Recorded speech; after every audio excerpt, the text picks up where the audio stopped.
唔好信都係假嘅。最近唔知道大家有冇喺 YouTube 或者 IG 睇到過呢啲咁嘅廣告，就話70萬買獨棟別墅，20萬買精裝大三房嘅洋房，大灣區筍盤掏底，內部員工價轉讓，畫面呢真係靚到爆，裝修呢又豪華，花園車位樣樣齊，配文仲話首萬冇，最後3套，業主急售直降8萬。咁我可以講呢啲都係呃人嘅，或者講都係復盤啊。但係呢啲咁嘅廣告呢，依然都係會有人信嘅喎。好多啲街坊一睇到呢，真係眼發光，以為執到寶，即刻留言私信同埋留電話，交 WhatsApp，甚至係艇價幾百公里咁樣開車去睇樓。結果去到現場先發現，所謂嘅70萬嘅別墅呢，根本就唔存在。20萬嘅洋房呢，係公寓或者係小產權，又或者係啱啱賣咗，再推啲貴幾十萬嘅盤俾你。咁今日呢，我又同大家講頭呢啲咁嘅低價賣房嘅視頻。所有套路句句都係真話，希望大家睇完之後呢，千祈唔好再信以上呢啲咁嘅虛假宣傳啊，保住你哋自己嘅血汗錢啊！首先我哋要明確一點，喺廣東大灣區，無論係中山或者珠海、江門定係佛山、惠州，70萬呢係絕對買唔到啲正規嘅商品房別墅㗎，20萬呢更加係買唔到有紅本可以按揭大學位嘅住宅洋房，呢個係最基本嘅市場常識，一分錢一分貨，房價呢係有成本嘅。土地、建築、稅費、人工呢啲樣樣都係要錢，開發商呢亦都唔會做慈善，中介呢更加唔會無緣無故咁樣送錢俾你。所有低於市場價一半甚至係3成嘅所有嘅視頻房源呢，9成9啊都係引流嘅騙局嚟嘅，咁剩低1成呢都係有重大瑕疵嘅問題房，根本係唔適合自住同埋投資。我哋先拆解一下呢啲咁嘅70萬別墅、20萬洋房嘅視頻，到底係點樣呃到人嘅呢？套路呢，真係一環扣住一環，專門捉住大家想執樓貪平嘅心理。咁第一種套路嘅話呢，就純粹係虛假房源啦，根本就唔存在嘅。呢啲咁嘅視頻啲畫面呢，全部都係啲網上盜圖或者啲 AI 合成或者啲樣板間嘅混剪。咁可能係啲外地一啲別墅樓盤啦，甚至係一啲國外一啲豪華豪宅啲片段啦，再配埋一啲誇張嘅音樂同埋文案呢，就變成咗你所在嘅城市嘅筍盤啦。發佈者呢根本就唔講具體嘅小區名，淨係話咩片區啊，咩近地鐵啊，咩臨深臨港啊咁樣。你一私信問佢詳細地址同埋房源呢，佢就話因為房源太搶手啦，要留電話同埋私發，加微信啊或者交 WhatsApp 發定位俾你同埋戶型圖。目的呢就好簡單，就攞到你嘅手機號同埋微信信息或者 WhatsApp 信息。等你加咗微信之後呢，佢哋又會不停咁樣發其他樓盤嘅廣告，打電話騷擾你。甚至將你啲信息賣俾其他中介，咁你之後呢就會接到無數嘅賣房推銷電話，煩到你想換手機號啊！就算你追問視頻入邊平嘅房源，佢哋又會話琴日已經賣咗啦，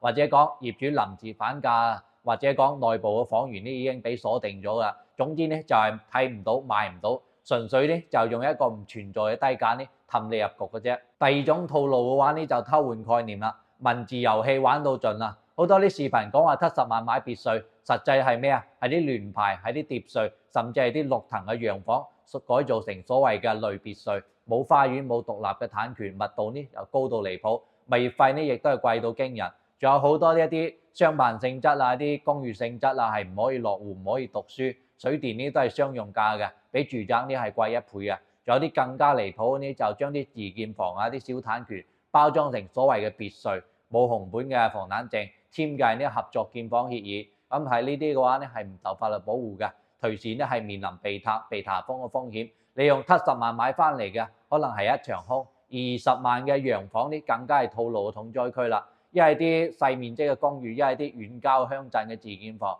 一係啲就車位、啲儲存室嗰啲所謂改造嘅空間，根本呢就唔係一啲正規嘅住宅洋房嚟嘅。佢哋故意呢就唔講一啲物業嘅性質、產權嘅年限同埋土地嘅性質。就用洋房、住宅呢啲咁嘅詞混淆視聽，咁等你交咗誠意金之後呢，先講個真相俾你，真係想退錢啦，都難上加難啦。第三種套路話呢，就起步價當成總價，斷章取義，呃啲點擊率啦。呢個呢係最常見嘅套路嚟㗎。視頻呢入邊講話20萬買洋房，實情係呢個小區最差嘅樓層、最邊個戶型、朝向最差、靠馬路、靠垃圾站嘅一套，而且呢仲係要係無批，而且都要一次性付款。呢啲所謂嘅特價房呢，可能係成個樓盤呢係得一套咁多啫，攞嚟作為噱頭。你以為成個小區都係20萬，實際嘅話正常嘅樓層、正常嘅戶型，總價都要40-50萬以上，甚至係更高。咁啲中介同埋博主呢，就用呢一種極低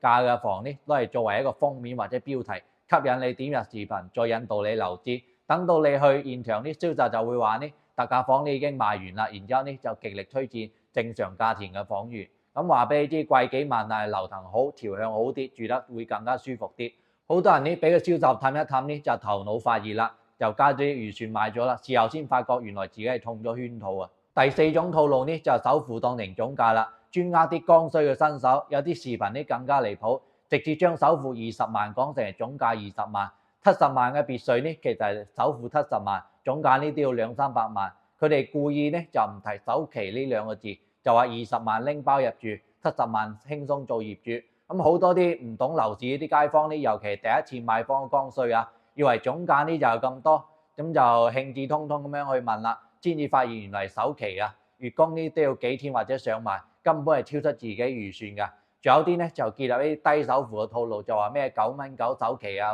或者係零首期買房啊，實情呢係發展商墊資首付，或者攞嚟作為裝修貸啊、消費貸攞嚟透一個首付錢。咁後期嘅話連本帶利再還翻俾開發商，月供壓力呢就翻咗1倍啦。一旦資金周轉唔過嚟嘅話呢，間屋呢分鐘係斷供，俾銀行收翻啦。咁首期同埋月供呢全部都係凍過水啦。呢啲係國家命令禁止違規嘅操作嚟㗎，風險真係大到你唔敢想像啊！第5種套路嘅話呢，就公底房、內部房嘅噱頭啦，暗堂、產權雷區，好多視頻呢都會打住咩公庭款啊，或者咩抵押款啊，或者內部員工福利房嘅名義啊，標價話70萬別墅、20萬洋房，話咩比市場價平30%嘅獨家房源。實際上嘅話呢，真正合規嘅公底房呢係少之又少，而且手續呢係極其嚴格㗎。大部分所謂嘅公底房呢都係俾抵押咗俾銀行㗎，俾法院查封嘅房源根本係冇辦法網簽同冇辦法辦房產證㗎，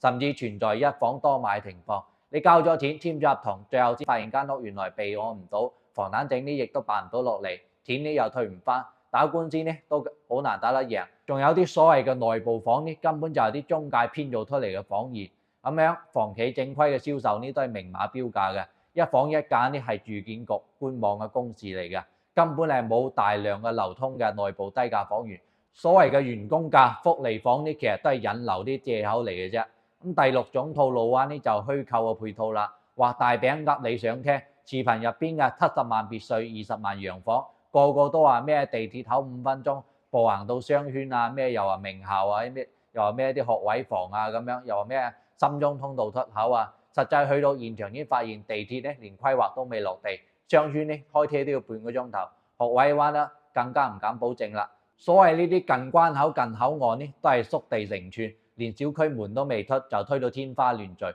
佢哋呢就利用大家對配套嘅需求，虛構一啲交通同埋學區商業資源，再搭配低價誘惑，雙管齊下，等你失去咗一個判斷力，以為平呢就有好貨，結果買咗之後呢配套冇一樣係兌現得到嘅，住得呢真係非常之煩，想轉手都冇人要。講完套路啦，我哋再講一下，好多街坊都會問，佢哋咁樣呃人，唔通唔會犯法嘅咩？其實呢啲發布虛假房源視頻嘅博主同埋中介啊，好多都係打擦邊球啊！視頻留具體嘅證據，私信口頭承諾，等你發現俾人呃咗呢，佢哋就刪視頻同埋拉黑你，你想投訴都冇證據。而且佢哋嘅目的呢，根本就唔係賣視頻入邊嗰間屋，而係攞咗你所謂啲客戶信息，引流到其他樓盤去賺佣金。就算你唔買到，佢哋都冇損失，反而賺咗流量同埋粉絲，低成本高回報，所以先會越做越多，滿屏都係呢啲咁嘅虛假視頻。更加可怕嘅係有啲不法分子啊，利用呢啲咁嘅低價房源嚟做呃人實施詐騙，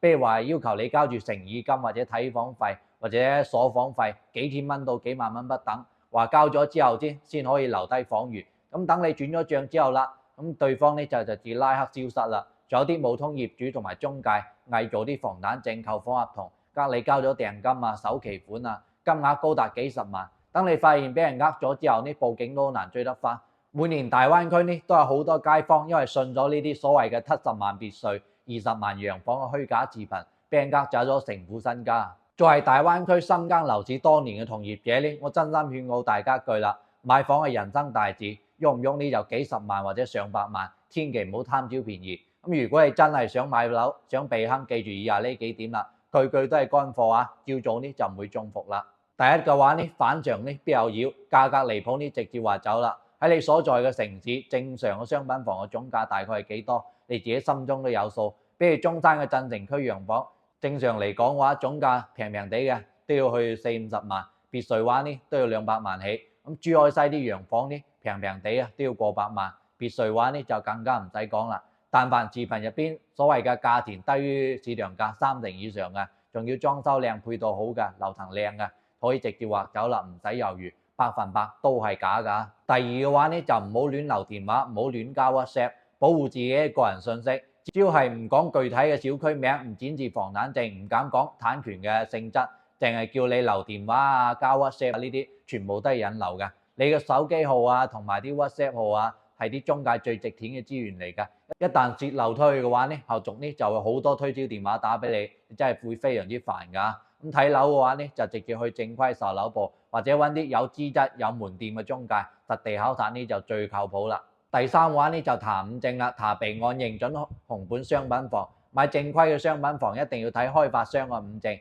建設用地規劃許可證同埋建設工程規劃許可證、建設工程施工許可證、國有土地使用證同埋商品房預售許可證，缺一不可啊！同時嘅話呢，上當地嘅住建局官網查房源嘅備案價、網簽信息，一房一價公開透明，銷售呢唔可以隨便嘅亂加價，房產證呢必須係紅本不動產。咁土地嘅性質呢係住宅用地，產權呢係70年，可以落戶、可以讀書、可以正常按揭，即係安全嘅房源啊。第四嘅話呢，所謂承諾白紙黑字，唔好信口頭承諾啊。銷售同埋博主講嘅特價同埋喪裝修送車位呢啲咁嘅學位保證啊、地鐵規劃啊，全部都要寫入購房合同，附加條款備註清楚啊。口頭承諾呢全部都係冇效，一旦發生糾紛啊同埋呢啲咁嘅嘢，合同即係唯一嘅依據嚟㗎。尤其誠意金、訂金一定要分清楚，訂金呢係唔可以退，誠意金呢係可以退㗎。交錢之前呢一定要睇清楚合同嘅條款啦。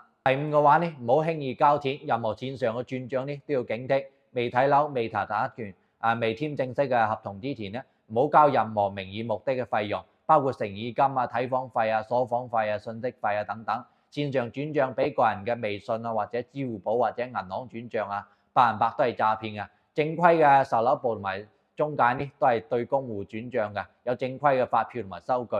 第六嘅話，優先選現房、準現房，遠離爛尾同埋虛假宣傳。依家樓市同埋現房同埋準現房係最安全嘅，睇到實體樓同埋小區環境、周邊嘅配套再決定買唔買。唔好信沙盤同埋啲宣傳策劃嘅大餅，期房風險大，尤其啲細嘅開發商啲期樓啊，真係非常之容易爛尾嘅。唔好信佢哋所謂嘅低價噱頭啊！最後我想同大家講，大灣區樓市雖然有波動，但係始終都係有成本、有規律嘅。平嘢呢係冇好嘢嘅，好嘢亦都係唔會平。70萬別墅、20萬洋房，只存在於虛假視頻入邊，係博主同埋啲 agent 為咗流量同埋佣金編造出嚟嘅陷阱。你貪佢嘅低價，佢又貪你嘅信息同埋訂金，最後蝕底呢，永遠係我哋呢啲咁嘅普通嘅買房人，辛辛苦苦賺嘅血汗錢，供樓10幾20年，買樓一定要謹慎再謹慎，多睇同埋多問多查，唔好俾啲短視頻入邊啲虛假畫面通昏咗你哋嘅頭腦。咁如果你身邊係有啲親戚朋友準備翻嚟大灣區睇樓嘅話呢，